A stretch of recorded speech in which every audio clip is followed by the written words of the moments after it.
Alors bonjour et bienvenue dans ce nouvel épisode de podcast. Très content de vous retrouver aujourd'hui. Épisode dans lequel j'aimerais vous partager les stratégies que je vais mettre en place en 2024 pour développer mon business. On va rentrer un petit peu dans ce que j'ai mis en place cette année, la nouvelle vision que j'ai du business. On va parler de cycle, on va parler de la nouvelle forme de business qui arrive pour les 3 prochaines années. Et j'aimerais vous partager par rapport à tout ça les stratégies que je vais mettre en place en 2024.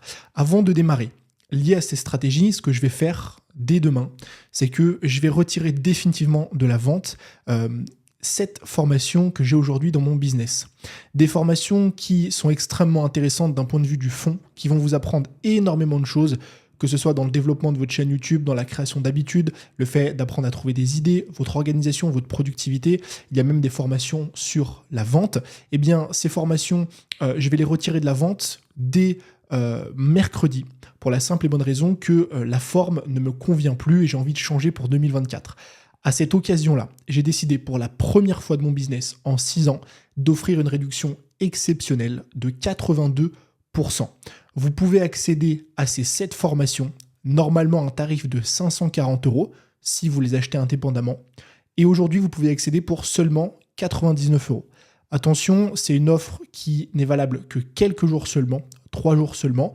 Dès que ce sera disponible, dès demain, donc dès la publication de ce podcast le lundi, il y aura 3 jours pour y accéder. Il y aura le lien juste en dessous dans la description. Et une fois passé ce délai, il n'y aura plus moyen d'accéder à ces formations. Elles seront définitivement retirées de la vente et ne reviendront plus jamais sur le marché.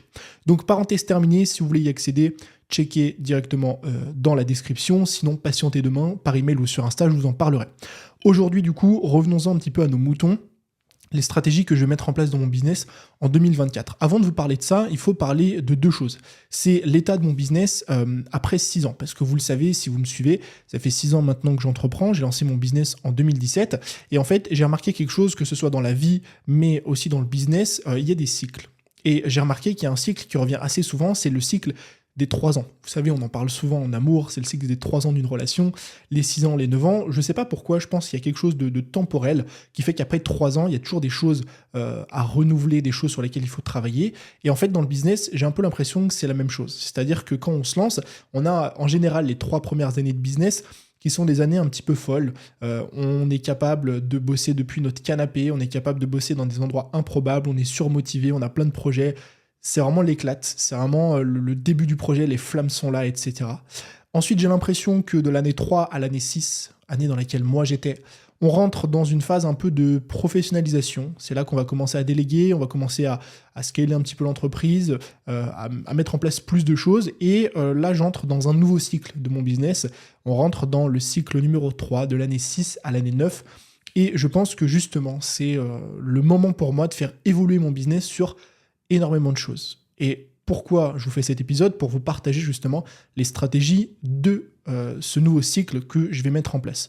Et lié à ce cycle-là, donc des 3 ans, il y a autre chose qui est assez intéressant, c'est que, à mon sens, d'un point de vue macroéconomique, donc d'un point de vue purement business macro, ce qui se passe aujourd'hui dans le monde de l'infoprenariat, dans le monde des business en ligne, c'est que j'ai l'impression, encore une fois dans le business, qu'on est sur quelque chose de cyclique. Je m'intéresse au business en ligne depuis 2016, ce qui fait que ça fait 7 ans, donc 6 ans que je me suis lancé, mais 7 ans que je m'y intéresse. Et en 7 ans, j'ai vu passer pas mal de choses. À l'époque, les années 2015, 2016, 2017, il y avait énormément de mastermind, par exemple, énormément d'événements physiques, des choses qui se passaient en réel. Il y avait aussi, à l'époque, beaucoup de gros lancements, de tunnels de vente, etc. C'était très bourrin à l'époque. Et une fois que ce cycle est passé, qui a duré quelques années, on a eu le cycle de l'infoproduit, donc les formations ont démarré à cette époque-là, en 2017-2018. L'infoproduit, les formateurs se lançaient, c'est durant cette période d'ailleurs que je me suis lancé. Arrivé en 2020, on a eu un petit peu ce cycle de l'accompagnement.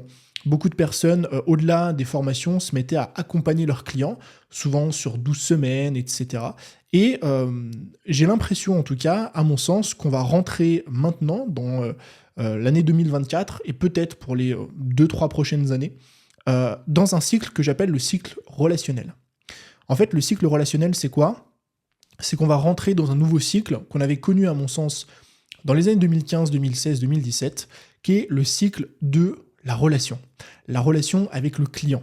Et c'est des choses justement dans les stratégies que je vais vous partager qui vont être dans l'essence même de certaines de mes stratégies, parce que je pense qu'après avoir finalement développé son business pendant 3 ans, et on en revient, beaucoup de personnes se sont lancées en 2020, on est en 2023, ça fait 3 ans qu'elles se sont lancées, et il y a un élément qui, je pense, va vous parler si ça fait 3 ans que vous êtes lancé, qui est la solitude. Quand on est entrepreneur, c'est compliqué, on se sent seul, et on a envie de reconnecter à de l'humain. C'est pour ça que je pense, étant donné qu'il y a beaucoup de personnes qui se sont lancées en 2020, que ce cycle-là personnel vient matcher avec le cycle macro de la relation, qui fait que certaines stratégies en 2024 vont être de créer des choses, notamment communautaires.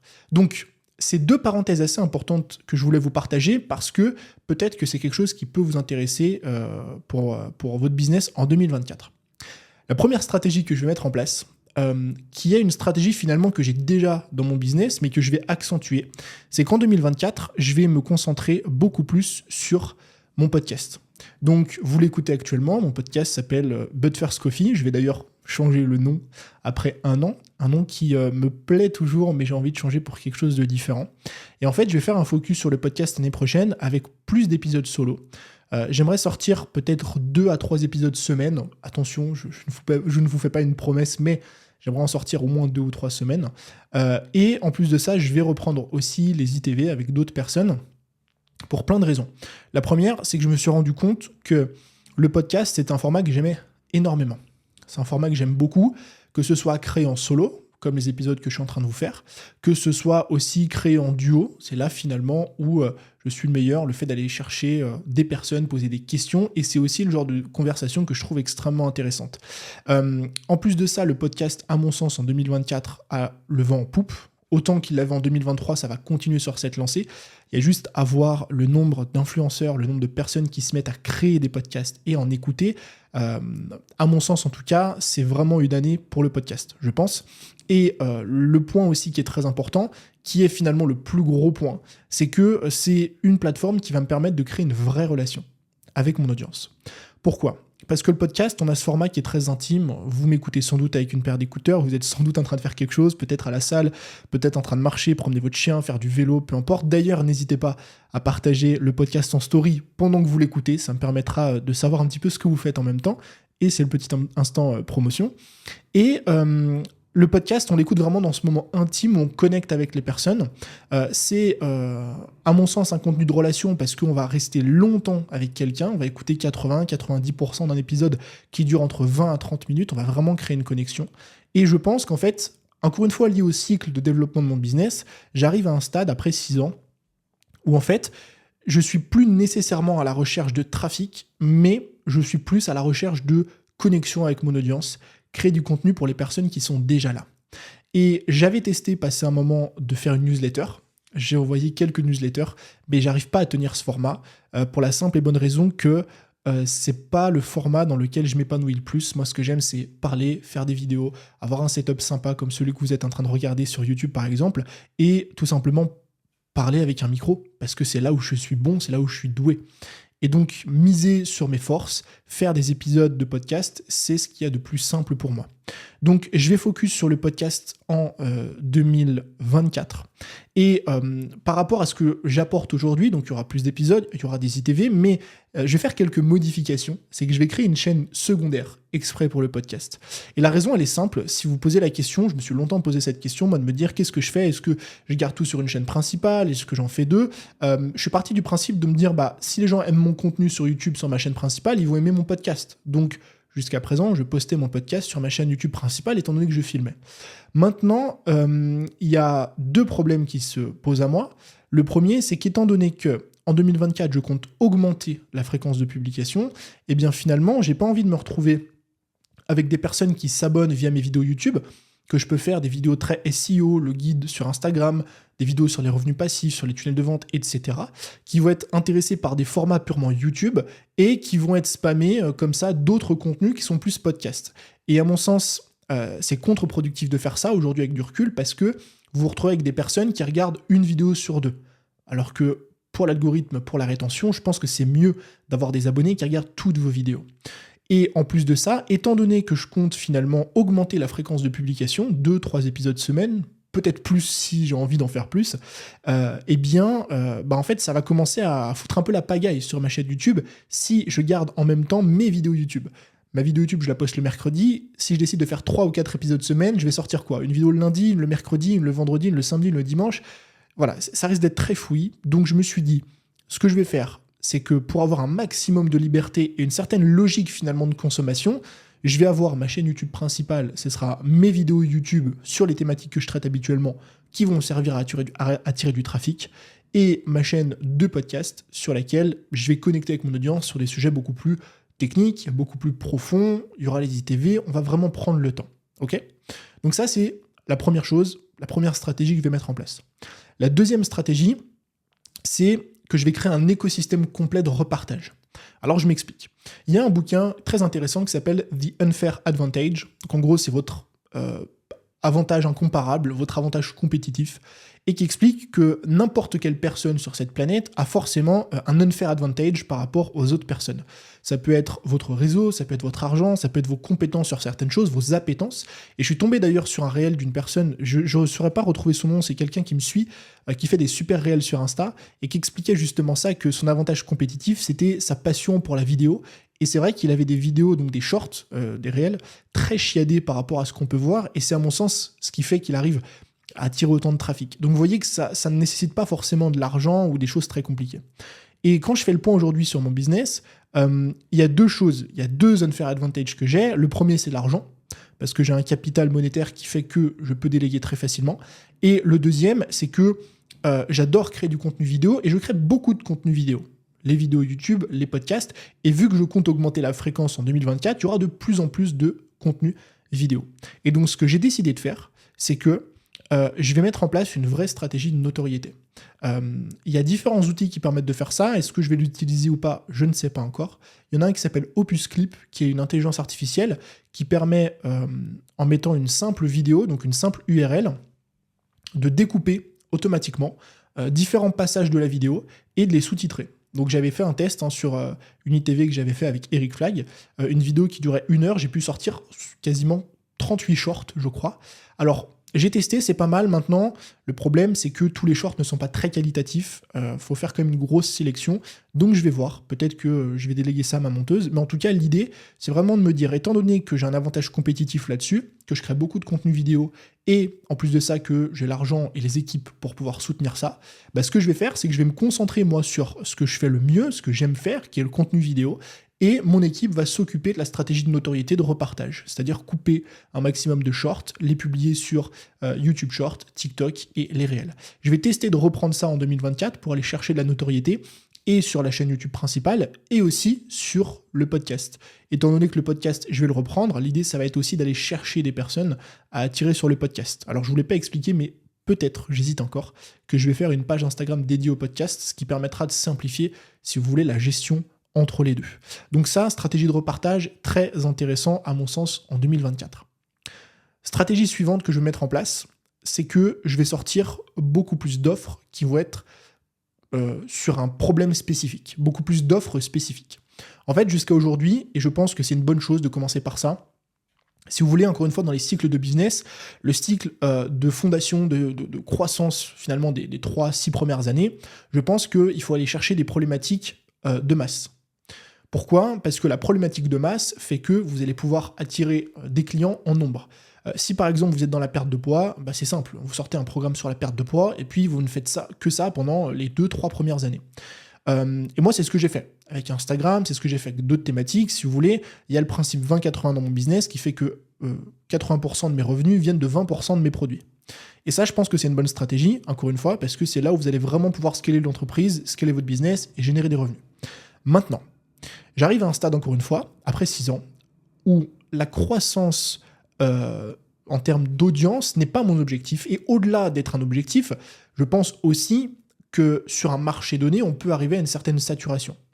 En fait, si vous parlez de LinkedIn, de marketing sur LinkedIn, alors oui, il y aura toujours des gens qui vont s'y intéresser, mais à partir du moment où vous avez 100 000, 200 000, 300 000 abonnés, à partir du moment où tous les mois, vous avez des millions d'impressions sur vos posts, il y a des chances que vous ayez touché, entre guillemets, 90% des gens qui étaient intéressés par ça. Donc ces gens-là vous connaissent. Donc en fait, arrivé à un stade, les efforts que vous allez investir pour toucher une nouvelle audience vont commencer à réduire parce que l'audience que vous allez chercher, c'est le 5 ou 10% restant qui est très compliqué à atteindre. Et donc tout ça explique qu'en fait, si je veux continuer à croître, à mon sens, je dois commencer à me concentrer sur autre chose, et notamment des problèmes spécifiques. Alors c'est quoi la différence entre des problèmes de masse et des problèmes spécifiques? C'est qu'un problème de masse, c'est un produit facile à vendre, que tout le monde comprend, et c'est un problème commun que tout le monde a. Perte de poids, perte de poids. Développer mon business, eh bien j'essaie de comprendre Instagram. Très bien. Et moi, ce que j'ai envie de faire, c'est créer non pas des produits de masse, mais créer des produits spécifiques. Un produit spécifique, c'est quoi? J'en ai déjà sorti un dernièrement. Je vais vous en prendre deux, mais il y en a un qui me parle beaucoup plus, c'est la boussole. Dernièrement, j'ai sorti une formation qui s'appelle la boussole, qui est une formation pour moi spécifique, étant donné qu'elle s'adresse aux entrepreneurs qui veulent apprendre à traquer leur lancement et leurs résultats pour optimiser leur business. C'est clairement l'image parfaite du produit spécifique, étant donné que tout le monde n'a pas ce problème-là. Tout le monde n'a pas conscience de ce problème, tout le monde n'a pas envie de résoudre ce problème. Et pourquoi je pense que l'année prochaine, c'est une année à problème spécifique, et moi je vais mettre ça en place? Parce que ça permet de contrer les lacunes que j'aurai en croissance, ça permet d'aller chercher plus de chiffre d'affaires sans pour autant avoir à chercher plus de clients, et surtout, ça permet deux choses. Premièrement, ça permet d'apporter beaucoup plus de valeur aux clients qui sont déjà là, parce qu'aujourd'hui, ils ont des problèmes auxquels on n'apporte pas de réponse. Et deuxièmement, ça permet de créer des produits qui sont uniques et qui n'existent pas ailleurs. La boussole, le produit de la boussole lui-même, c'est une formation que j'ai jamais vue. Une formation complète de 4 heures sur les KPI, traquer ses lancements, analyser ses résultats, donc que ce soit sur Insta, sur le podcast, sur YouTube, les résultats de ses lancements et optimiser tout ça pour générer plus de revenus dans son business, ça n'existe pas. Et ce qui est génial avec des produits qui n'existent pas, si vous êtes la seule solution possible aujourd'hui sur le marché, eh bien, on ne passera que par vous. Et donc, je pense que ça permet justement, d'apporter toujours plus de résultats à vos clients et plus de valeur, et deux, de créer des produits sur lesquels il n'y a aucune concurrence, et donc beaucoup plus simple à vendre. J'ai pensé, je vous donne une idée de produit que j'ai envie de sortir, enfin deux d'ailleurs. La première, c'est sur les automatisations. Je ne vais pas parler d'automatisation, comment utiliser ChatGPT, etc. Non, c'est comment est-ce qu'on va chercher des automatisations concrètes à mettre en place dans son business pour pouvoir gagner 5 à 10 heures par semaine. Et une autre formation sur la délégation. Comment est-ce qu'on fait pour recruter des bonnes personnes dans son équipe? Et c'est pareil, alors certainement qu'il existe des formations sur la délégation, certainement qu'il existe des formations sur l'automatisation, mais en termes de proportion et de ratio, il y a peut-être 3 formations sur la délégation alors qu'il y a des milliers de demandes. À l'inverse, des formations sur Instagram, il y en a des milliers. Donc il y a beaucoup plus de concurrence. Et ça, c'est aussi une stratégie que je vais mettre en place dans mon business. La stratégie suivante, c'est que l'année prochaine, je vais collaborer avec plus de personnes. Alors, quand je dis collaborer, on en revient à ces domaines de cycle. Ça fait 6 ans maintenant que je fais un peu les trucs dans mon coin, et j'aime ça, et je vais continuer à le faire, parce qu'on est libre, on fait ce qu'on veut, on a de compte à rentrer à personne, tout est simple, et c'est dans ma personnalité. Maintenant, je me rends bien compte qu'arrivé à un certain stade, il faut commencer à se créer des relations. Mais, je précise, on ne se crée pas des relations par pur égocentrisme et pour se créer des relations. Il faut vouloir le faire parce qu'on a envie de le faire. Et c'est ce que je disais aussi précédemment, c'est que de façon cyclique dans le business, les 3 premières années, vous allez être tout seul, ça va être génial. Et puis au bout de 3 ans, vous allez commencer à vous dire, bon, ça fait 3 ans, je suis solo, j'ai personne à qui parler, je tourne un peu en rond, voilà, je suis un peu tout seul, sans sentiment de solitude, je me fais chier, quoi. Et là, moi, la chance que j'ai depuis 3 ans maintenant, c'est que je bosse avec une équipe. Donc, on est 4-5, enfin 3-4. Et donc, je suis plus tout seul dans mon business qui me permet de créer des relations. Mais j'arrive à un stade, après 6 ans, où j'ai envie de créer d'autres relations externes, discuter avec d'autres personnes, d'autres sujets, peut-être qui n'ont rien à voir avec ce que je fais, pour vraiment avoir ce truc où on apprend, on évolue ensemble, etc. Et donc ça va se retranscrire dans mon business de différentes façons. La première, c'est que je vais commencer à faire de plus en plus d'interviews, donc je vais reprendre les ITV l'année prochaine, pour la simple et bonne raison de 1, que ça me permet moi d'apprendre d'autres personnes, parce que j'apprends énormément lors de ces échanges. En plus de ça, ça me permet aussi de vous apporter plus de choses, parce que je trouve que les contenus dans lesquels on apprend le plus, souvent, c'est les discussions. Le deuxième projet concernant les collaborations, c'est que peut-être l'année prochaine, je sortirai des formations en collaboration avec d'autres personnes. Je vais voir pour le moment, éviter de m'envoyer des emails, j'en ai reçu plein déjà, la dernière fois quand j'en ai parlé.